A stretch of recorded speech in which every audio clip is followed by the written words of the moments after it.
கடந்த வடகிழக்கு பருவமழைக்கு முன்னர் செய்தியாளர்களை சந்தித்த மேயர் பிரியாவும் உள்ளாட்சித்துறை அமைச்சர் KN நேருவும் எவ்வளவு மழை பெய்தாலும் சாலையில் தண்ணீர் தேங்காது என உலக மகா உருட்டினர்.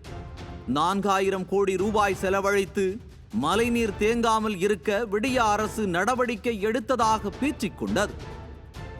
ஆனால் ஒரே ஒரு மழை, அதுவும் 24 மணி நேரம் பெய்த மிக்ஜாம் புயல் மழைக்கு ஒட்டுமொத்த சென்னையே சின்னாபின்னமானது. தென் சென்னை முற்றிலும் முடங்கிய நிலையில் மக்கள் கொந்தளித்தனர்.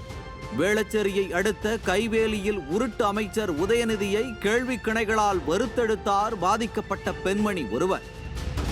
ஒரு வழியாக புயல் ஓய்ந்த பின் ஒக்கிய மடுவுக்கு சென்று அடைப்புகளை சரி செய்த பின்னர் கொஞ்சம் கொஞ்சமாக மழைநீர் வடிய தொடங்கியது. அப்போது அடையாறு ஆற்றில் இருந்து டன் கணக்கிலான ஆகாய தாமரைகளும் அகற்றப்பட்டன.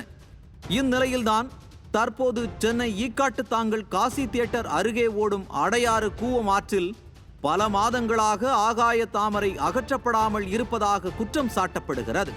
கட்டிட கழிவுகளால் கழிவு நீர், மழை நீர் சரிவர செல்ல வழியில்லாமல் இருப்பதால் மழை காலத்தில் வெள்ளப்பெருக்கு ஏற்படும் அபாயம் இருப்பதாக பொதுமக்கள் குற்றம் சாட்டுகின்றனர். இங்கே இருக்கிற இந்த அடையாறு காவால ஆகாய தாமரைகள் நிறையா சூழ்ந்துட்டு இருக்கு. இனி வர காலங்களில் மழை வெள்ளம் பொதுமக்களுக்கு இது பாதிப்பு கொடுத்துட்டு இருக்கு. அதை அகற்றினா நல்லா இருக்குன்னு நான் கோரிக்கை விடுத்துக்கிறேன். ஆமாம், இப்போ லாஸ்ட் டைமாக பேஞ்சதுக்கு காவா ஃபுல்லாக ஆயிடுச்சு. அதனால் ஆகாய தமிழர்கள் ஃபுல்லாக இருக்கிறதுனால பொதுமக்களுக்கு ரொம்ப பெரும் பாதிப்பாக இருக்குது. அதை அகற்றினா நல்லா இருக்குன்னு நான் கேட்டுக்கிறேன். ஆமாம், எல்லா கழிவுகளும் அதில் கொட்டத்தான் செய்கிறாங்க. அது யாருமே கொஞ்சம் பார்க்கறது இல்லை. அதையும் கொஞ்சம் சரி பண்ணால் நல்லா இருக்குன்னு நினைக்கிறேன். பார்வையிட்டது நான் பார்த்தது கிடையாது இது வரைக்கும்.